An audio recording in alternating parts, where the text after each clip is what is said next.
Singkit adalah sebuah kota bersejarah di Mauritania dan menjadi salah satu landmark Islam di Mauritania dengan bangunan bersejarah, masjid kuno, museum dan perpustakaan yang berisi manuskrip paling langka di dunia. Meski sempat menjadi kota mati setelah berdiri di abad kedua Hijriah atau 8 Masehi dan beberapa abad mengalami kemunduran, Singkit bisa bangkit kembali pada tahun 1262 Masehi. Sejak saat itu, Singkit mulai berkembang dan yang paling menonjol dimulai pada abad ke-18 Masehi. Kota Singkit terletak di dataran tinggi Adror di tengah barat laut Mauritania, lebih dari 400 km di sebelah timur Samudra Atlantik pada ketinggian kurang dari 500 meter di atas permukaan laut. Berada di sudut barat laut Afrika Sub-Sahara di negara bagian Adror, sekitar 90 km sebelah timur kota Attar, pusat administrasi wilayah tersebut. Di utara dan di barat berbatasan dengan pegunungan Adror, dan di sebelah timur terbuka hamparan gurun yang luas, kurang lebih 660 km dari garis perbatasan dengan Mali. Asal-usul nama Singkit masih belum terselesaikan. Dengan berbagai penjelasan, salah satunya kata Singkit berasal dari bahasa Barbar yang artinya mata kuda. Beberapa sumber berpendapat bahwa nama Singkit berasal dari jenis bejana keramik yang disebut syakit, yang populer dari tempat ini. Ada pula yang menyebut pengaruh bahasa Arab klasik pada periode awal di sana juga mungkin terjadi pada penamaan Singkit sendiri. Nama Singkit memang lebih populer di kalangan bangsa Arab dibandingkan nama Mauritania sendiri. Sebab kota Singkit telah dikenal namanya di dunia Islam selama berabad-abad dan memiliki peran agama, budaya dan ekonomi yang menonjol di jalur perdagangan kuno. Singkit saat itu memainkan peran utama dalam menyebarkan Islam di Afrika, yang merupakan bagian dari Kekaisaran Ghana hingga abad keempat Hijriah, sekaligus menjadi jembatan terdepan di Afrika Barat yang menjadi tempat dakwah Islam di kawasan ini. Pada perkembangannya, Singkit menjadi kota oasis dan stasiun perdagangan gurun pasir yang amat penting. Para jamaah haji akan berkumpul di tempat ini, kemudian berangkat dalam satu konvoi untuk menunaikan ibadah haji. Kedatangan ulama dari negara-negara timur seperti Mesir, Irak, dan Sudan untuk berhaji juga memengaruhi kajian Islam, sehingga Singkit menyimpan manuskrip kuno yang sangat langka. Kemudian, secara bertahap muncul tipe kepribadian Singkit dalam peradaban gurun yang dibentuk oleh Islam. Saat ini, Singkit mampu melestarikan kekayaan budaya keilmuan yang khas dan alami dengan perpustakaannya yang berisi manuskrip langka. Singkit dikenal sebagai daerah penghasil hafid terbaik di dunia dengan sejumlah ulama besar yang mampu tampil dengan kemampuan menghafal kitab-kitab berbagai disiplin ilmu dan karya-karya mereka yang memukau dunia Islam. Bahkan, Al-Azhar mengakui kehebatan ulama dari Singkit dalam merawat budaya menghafal ini. Pada kisaran tahun 1322 Hijriah atau 1904 Masehi, salah seorang delegasi dari Singkit bernama Syekh Muhammad At-Tarkazi datang ke Al-Azhar untuk memenuhi undangan dari universitas Islam tertua di dunia ini.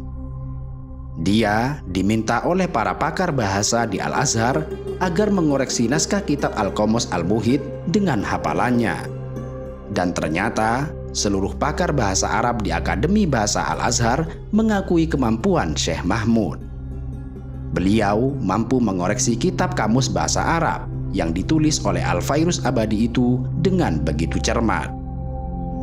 Beliau juga mengoreksi kitab Al-Mukhassas karya Ibnu Sayyidah dan kitab lainnya.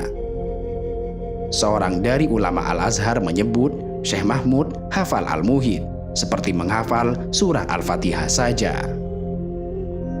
Dan sejak itu juga, Syekh Mahmud menjadi dosen pertama kajian linguistik era modern di Al-Azhar. Terkait ini, Toha Hussein dalam tulisannya menggambarkan testimoni mahasiswanya. Para mahasiswa berkomentar bahwa mereka belum pernah melihat seseorang yang menandingi Syekh Singkiti dalam menghafal bahasa, riwayat hadis, baik sanad dan matan, di luar kepalanya. Singkit telah menjadi negeri di tengah gurun Sahara dengan tradisi menghafal terbaik di dunia. Semua materi pelajaran dihafal dan ditradisikan di tengah masyarakat, termasuk dalam lingkungan keluarga. Bagi orang Singkit, ilmu itu harus ada di dada, dihafal, dan diingat kapan saja. Ilmu itu harus menyertai seorang alim dimanapun berada, bahkan di pasar sekalipun. Karena itu, metode pembelajarannya tidak lepas dari menghafal, mengulang-ulang hafalan, hingga ilmu yang dipelajari betul-betul menancap kuat di otak dan pikiran. Uniknya, latihan menghafal ini bukan saat masuk bangku sekolah, tetapi sejak usia anak-anak, bahkan saat berada di dalam kandungan ibu. Menurut adat di sana, anak yang sudah mencapai umur 7 tahun, jika belum hafal Al-Quran, maka dipandang sebuah aib. Orang tuanya dinilai gagal mendidik anaknya, karena pada umumnya, anak-anak mereka telah mendapatkan didikan Al-Quran sejak dini, bahkan sejak dalam kandungan ibunya. Saat hamil, ibu mereka akan menghabiskan waktu luangnya untuk murojaah atau mengulang hafalan Al-Quran. Setelah lahir, sekeluarga akan murojaah bersama, sedang bayi itu digendongnya, dan sang ibu menggendong sambil membacakan bait-bait Alfiyah Ibnu Malik. Dilanjut nanti ketika sang bayi sudah mulai bisa membaca Al-Quran dan mampu menghafalnya, ia akan murojaah langsung di depan orang tuanya. Di Singkit, anak usia 16 tahun sudah hafal ribuan bait syair dan 6 kitab bidang kebahasaan, 10 kitab bidang fikih, matan segaligus syarahnya, termasuk bidang tafsir serta hadis. Bagi anak-anak Singkit, teks ilmu hanya dijadikan pengantar untuk menghafal, yang kemudian dilekatkan pada hati dan pikiran sehingga kapan saja diperlukan bisa disampaikan. Dengan sistem modul, santri Singkit menulis teks di lauhun atau papan kecil yang mudah untuk dihapus. Mereka tidak boleh mencatat dan menghafal pelajaran kecuali sudah mendapat penjelasan dari guru, dan tidak boleh menghapus catatannya sampai dihafal dengan baik. Santri harus mengulang pelajaran hari ini, kemarin, dan kemarinnya lagi. Baik matan, syarah, atau penjelasan dari guru yang harus dihafal dengan kadar pengulangan yang ditentukan. Uniknya, di Singkit tidak ada ujian atau ikhtibar. Guru cukup bertanya secara random kepada semua santrinya. Pertanyaan guru tidak terbatas pada pelajaran tahun sekarang, melainkan juga 5 atau bahkan 10 tahun silam.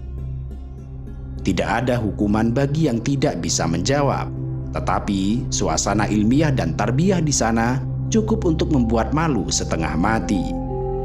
Terkadang sang guru menegur santrinya yang tidak bisa menjawab pertanyaan, dan jika sudah ditegur guru, santri akan benar-benar sudah dihukum. Sebab menjadi sebuah prinsip di Singkit, tidak layak bagi seorang pencari ilmu tidak bisa menjawab pertanyaan guru. Prinsip ini benar-benar bagai cambuk yang menghujani pikiran mereka, sehingga mereka tidak pantas menyandang gelar tholibul ilmi jika tidak mampu menjawab pertanyaan dari guru. Tanpa ujian bukan berarti tanpa apresiasi. Mereka yang telah menghafal banyak pelajaran akan diberi panggung di acara terbuka. Biasanya, panggung apresiasi ini dibuat pada malam Jumat, di mana semua masyarakat dari semua lapisan berkumpul. Anak-anak akan menampilkan hafalannya di depan masyarakat umum dengan apresiasi yang membanggakan, manakala ada yang mampu menghafal ragam kitab pelajaran. Sampai sekarang, Singkit terkenal akan kekuatan ingatannya, keampuhan dan kecepatan menghafal semua materi pelajaran. Karena itu, ketika nisbat Asy-Singkit disematkan pada nama seorang syekh atau ulama, maka yang terbayang dan tergambar dalam benak banyak orang adalah kira-kira berapa kitab yang telah ia hafal.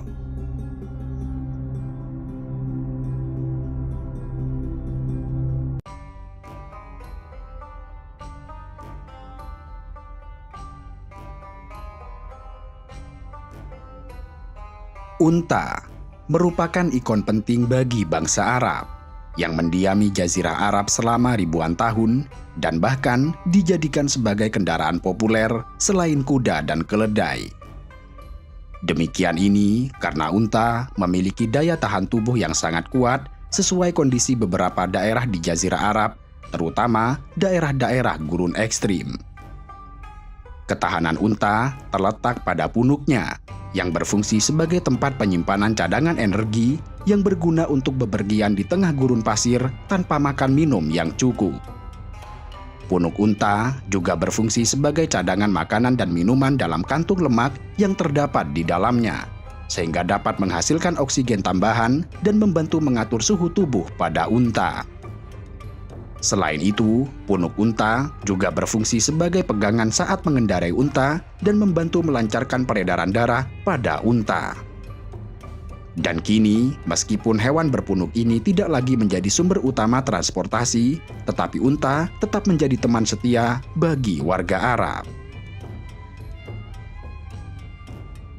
Dalam sejarah Islam, hewan berpunuk ini sering digunakan sebagai alat transportasi utama dalam masa perdamaian serta perang.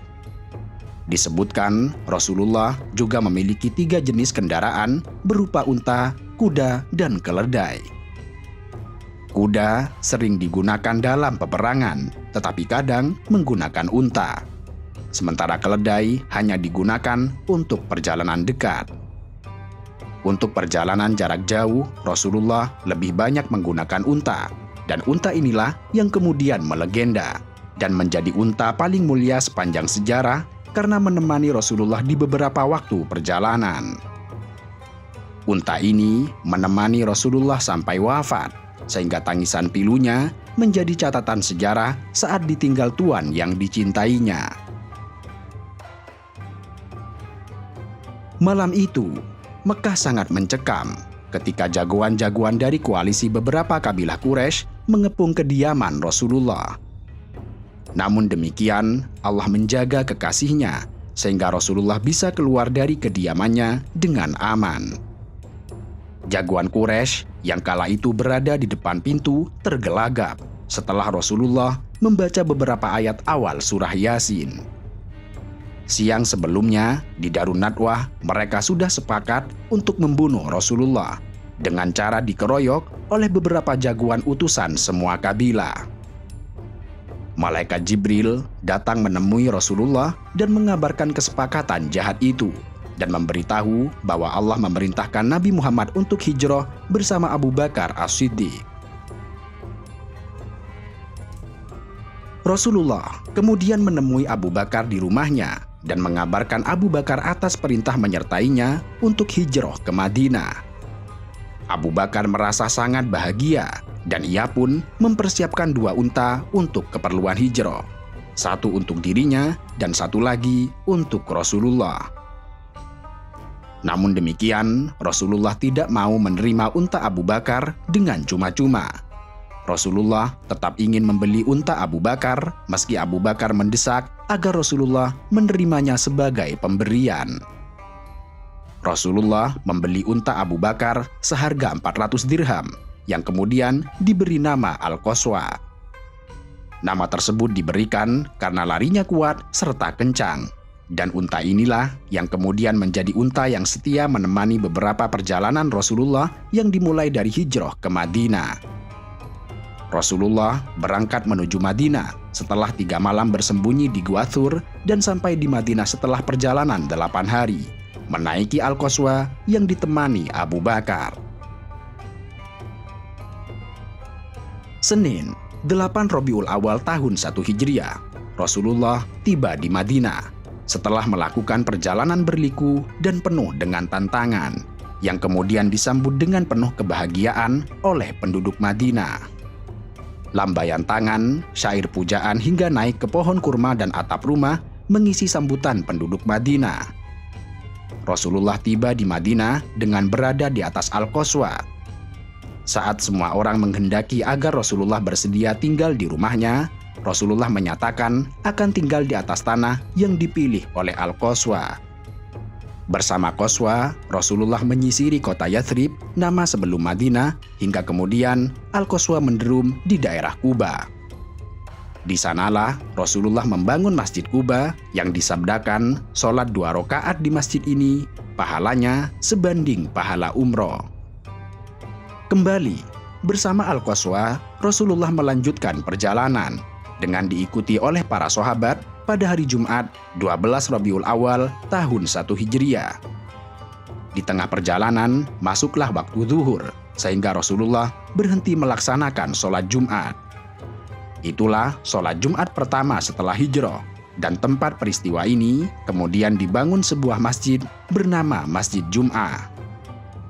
Kemudian, masih bersama Al-Qaswa, Rasulullah menyisiri kota Madinah, hingga tiba di sebuah tempat di mana Al-Qaswa berhenti dan berlutut.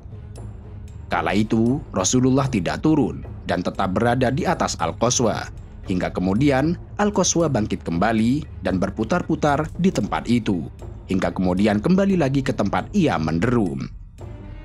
Kini, ia tidak hanya berlutut, tetapi menempelkan dadanya ke tanah, sehingga Rasulullah yakin bahwa itulah tanah yang disukai oleh Al-Qaswa, yang kemudian menjadi tempat tinggal dan membangun Masjid Nabawi. Al-Qaswa memiliki bulu kemerahan antara putih dan hitam, tetapi mendekati ke putih. Saat itu, unta berwarna merah merupakan unta terbaik dengan kualitas tinggi dengan harga paling mahal dibandingkan jenis lain. Saat dibeli Rasulullah dari Abu Bakar di kota Mekah, Al-Qaswa masih berumur 4 tahun dan hidup bersama Rasulullah selama 11 tahun di Madinah. Selama di Madinah, keseharian Al-Qaswa berada di sekitaran kawasan Baqi yang terletak di sebelah timur Masjid Nabawi. Di tempat itu, Al-Qaswa diumbar tanpa diikat dan makan dari tumbuh-tumbuhan sekitar Baqi. Namun, ketika dibutuhkan oleh Rasulullah, Al-Qaswa senantiasa sigap dengan semua kekuatannya menemani perjalanan Nabi terakhir ini. Berikut beberapa aktivitas Al-Qaswa sehingga menjadikannya sebagai hewan kendaraan termulia di dunia. Yang pertama, Al-Qaswa menyertai Rasulullah dalam hijrah dari Mekah ke Madinah pada tahun 1 Hijriah. Perjalanan hijrah yang amat berat dengan medan terjal berjarak sekitar 345 km itu dilalui oleh Al-Qaswa dengan Rasulullah berada di atas punggungnya. Kedua, Al-Qaswa adalah unta yang cerdas dalam memilih tanah yang cocok bagi Rasulullah untuk dijadikan tempat tinggal. Saat tiba di Madinah, Qaswa menderum di Quba, yang kemudian Rasulullah membangun sebuah masjid bernama Masjid Quba. Setelah itu, Al-Qaswa menderum di tanah Masjid Nabawi yang sekaligus menjadi tempat tinggal Rasulullah hingga beliau wafat. Saat kepindahan dari Quba ke Masjid Nabawi, Rasulullah juga membonceng Abu Bakar di atas Al-Qaswa. Ketiga, Al-Qaswa sangat kuat dan kencang saat dipacu, sehingga dalam beberapa lomba pacuan unta, Rasulullah berhasil memenangkan perlombaan dengan Al-Qaswa sebagai jagoannya. Al-Qaswa telah beberapa kali membuat para sahabat kecewa karena jagoannya telah kalah saat melawan Al-Qaswa di area pacuan unta. Keempat, Al-Qaswa menyertai Rasulullah saat Perang Badar, kontak senjata pertama yang terjadi dengan Quraisy pada tahun kedua Hijriah. Rasulullah berada di atas Al-Qaswa dalam perjalanan menuju Badar yang berjarak sekitar 115 km dari kota Madinah. Kelima, Al-Qaswa menyertai Rasulullah dalam pelaksanaan umroh yang kemudian terjadi peristiwa penghadangan kaum Quraisy di Hudaybiyah. Saat itu, Rasulullah bersama sejumlah sahabat ingin melaksanakan umroh, tetapi mendapat penolakan dari kafir Quraisy. Di Hudaybiyah, lahirlah Bai'atul Ridwan yang melegenda sebagai bukti kesetiaan para sahabat membela Rasulullah yang terjadi pada tahun ke-6 Hijriah. Setahun setelah peristiwa Hudaybiyah, Al-Qaswa menyertai Rasulullah dalam umrah qadha yang terjadi pada tahun ke-7 Hijriah. Kemudian, setahun berikutnya lagi, Al-Qaswa menyertai Rasulullah ke kota Mekah dalam Fathu Mekah yang terjadi pada tahun 8 Hijriah. Dan keenam, keistimewaan lain dari Al-Qaswa adalah menjadi satu-satunya hewan kendaraan yang kuat terhadap wahyu yang turun kepada Nabi Muhammad. Al-Qaswa tidak menderum saat malaikat Jibril menyampaikan wahyu kepada Rasulullah saat berada di atasnya. Al-Qaswa kemudian mati saat berusia 15 tahun, tidak selang beberapa lama setelah wafatnya Rasulullah pada tahun 11 Hijriah. Disebutkan bahwa Al-Qaswa tampak susah sekali setelah ditinggal Rasulullah, sehingga tidak mau makan serta tidak mau minum. Kedua matanya selalu dibasahi air mata, meski banyak sahabat yang mencoba untuk memberinya makanan dan minuman. Namun, seperti tidak ada selera untuk hidup lagi, sampai akhirnya Al-Qaswa meninggal di awal kekhalifahan Abu Bakar As-Siddiq pada tahun 11 Hijriah.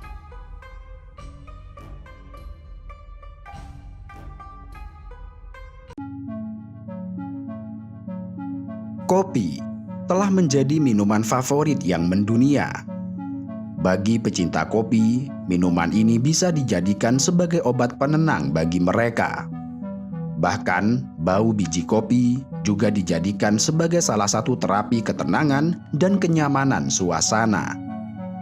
Sebelum itu, perjalanan kopi menemukan lika-liku yang panjang, bahkan menjadi perdebatan kalangan ulama fikih setelah ada fatwa hukum kopi adalah haram.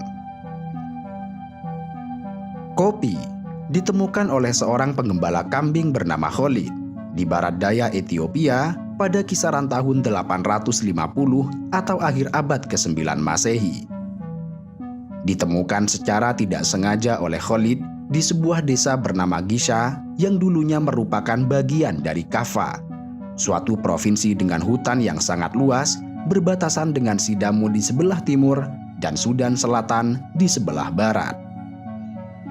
Saat itu, Khalid yang memperhatikan kambingnya yang telah memakan dedaunan suatu pohon terlihat sangat aktif dan bergerak lebih gesit.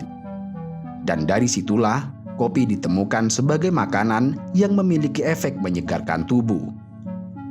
Biji-bijian kopi pun ditanam oleh orang-orang Ethiopia di dataran tinggi, yang pada awalnya bukan untuk diminum, melainkan dimakan, yang biasanya dicampur dengan lemak hewan.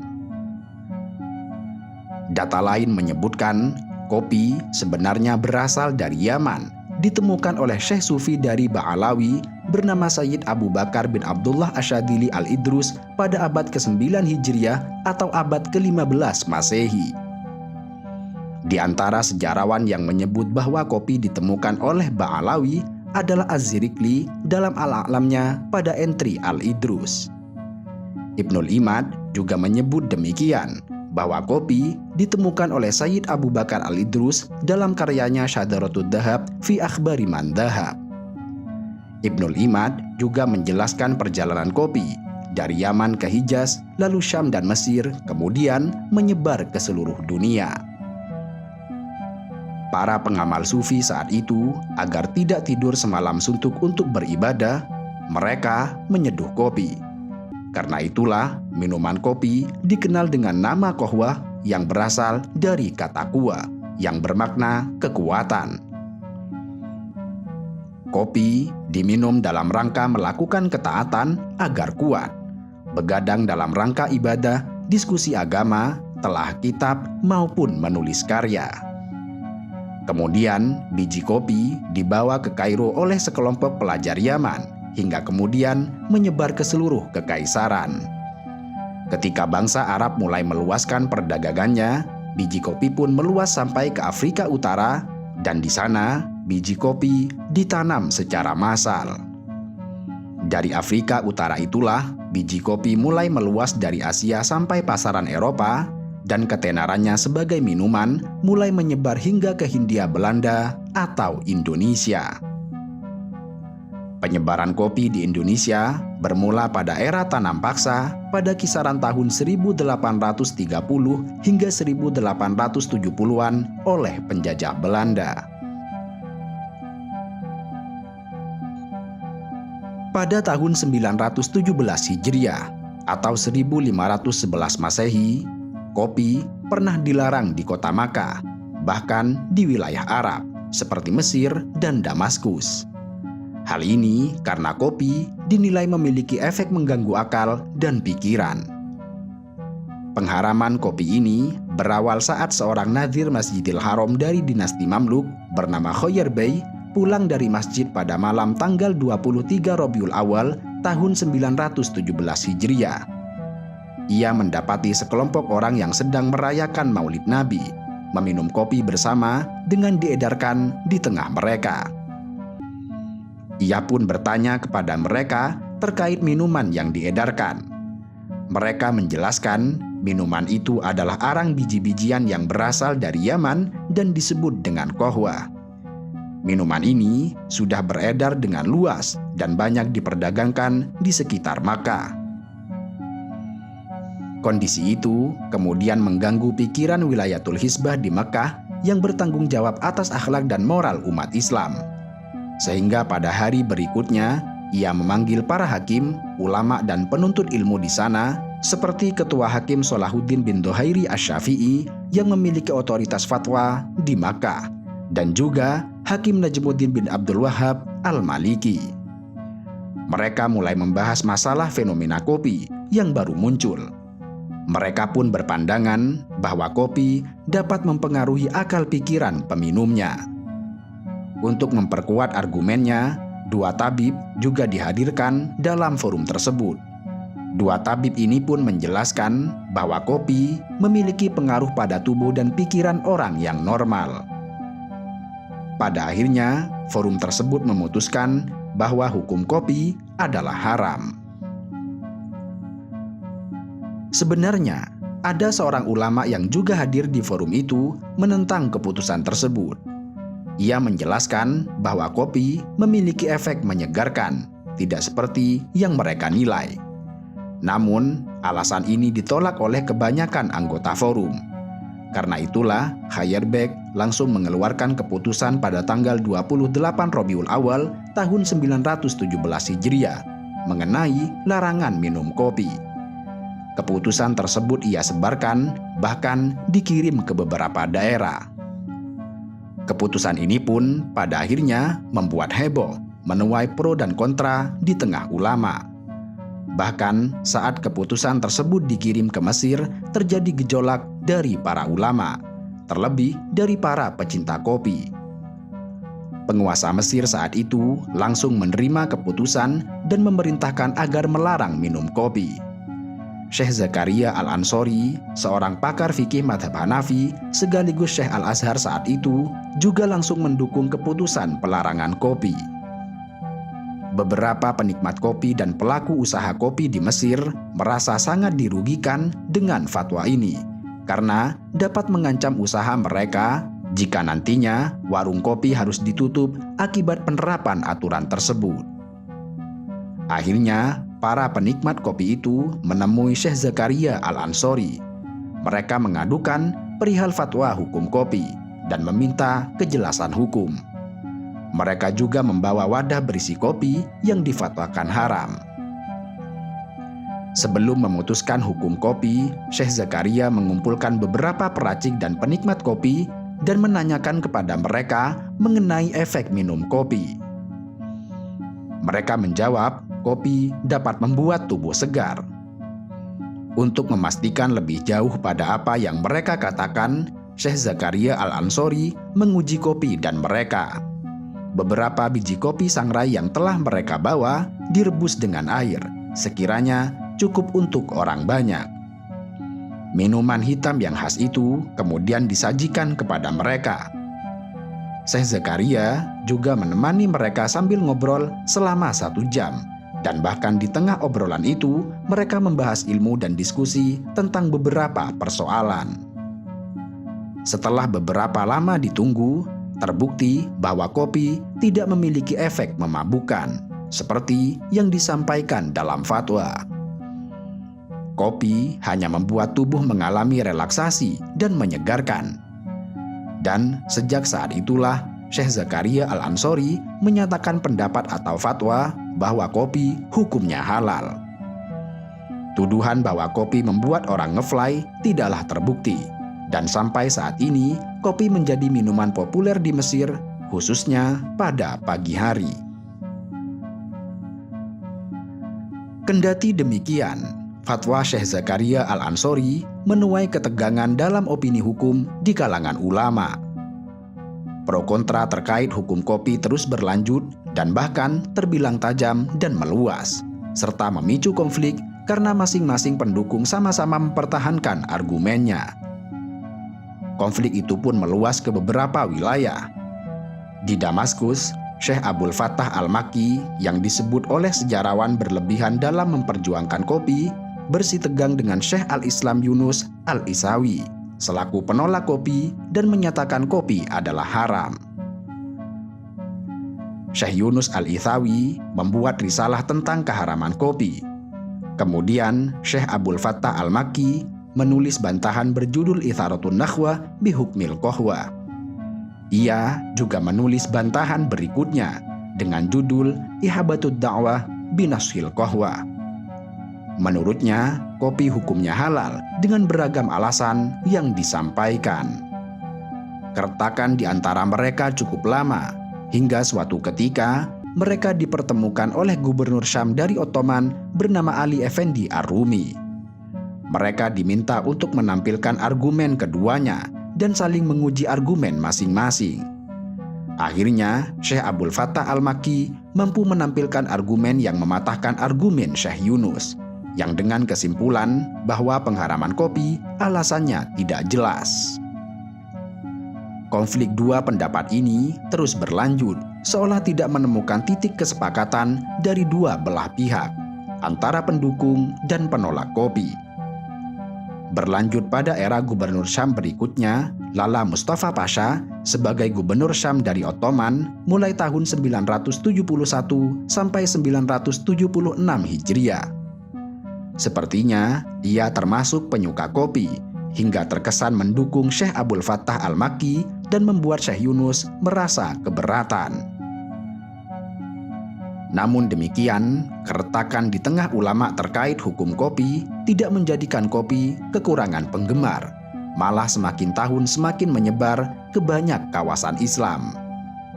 Hingga keadaan berubah total pada tahun 968 Hijriah, saat Sulaiman Al-Qanuni berkuasa sebagai Sultan Ottoman. Ia melarang keras kedai minuman berbahan kopi dan bahkan memukul peminum kopi, menutup kedai-kedai kopi, dan menghancurkan teko penyeduhan kopi. Peraturan itu diberlakukan sedemikian keras hingga sejarawan Al-Jaziri menggambarkan mereka memukuli dan mencemarkan nama baik, menghancurkan rumah-rumah dan menghancurkan peralatan mereka, harta seorang muslim. Di mana hal seperti itu tidak mereka lakukan kepada para peminum khamr dan penghisap ganja. Namun, tidak lama kemudian, negara melonggarkan aturan-aturan tersebut dan pecinta kopi di kalangan ahli hukum dan sastrawan akhirnya menang. Dan pada akhir abad 10 Hijriah, mereka semakin sedikit. Fenomena kemenangan ini ditorehkan oleh sastrawan, pejuang Kairo pada masanya, Burhanuddin bin Al-Muballad, yang wafat pada tahun 991 Hijriah, menggubah sebuah syair. Saya melihat kopi di zaman kita, orang dengan suara bulat setuju untuk meminumnya, dan menjadi kebiasaan untuk meminumnya dan tidak membawa mudarat maupun manfaat. Para ulama pendukung kopi tidak hanya berfatwa bahwa kopi halal, mereka bahkan ada yang telah mengarang kitab yang isinya membahas secara khusus mengenai hukum kopi dan faidah meminumnya. Di antara mereka adalah Sayyid Abdurrahman bin Muhammad Al-Idrus dengan judul Risalah Lisanus Sofwa bi Anfusil Qahwa. Di Indonesia, ada Syekh Ihsan Jampes Kediri dengan kitab populernya yang berjudul Irsyadul Ikhwan fi Bayani Hukmi Syurbil Qahwah wad Dukhon. Di dalam karyanya ini, Syekh Ihsan Jampes mengulas faidah minum kopi. Beliau mengatakan, minumlah kopi setiap waktu karena ada 5 faidah di dalamnya. Membangkitkan semangat, melancarkan pencernaan, menghilangkan dahak, memperbaiki pernafasan, dan membantu tujuan.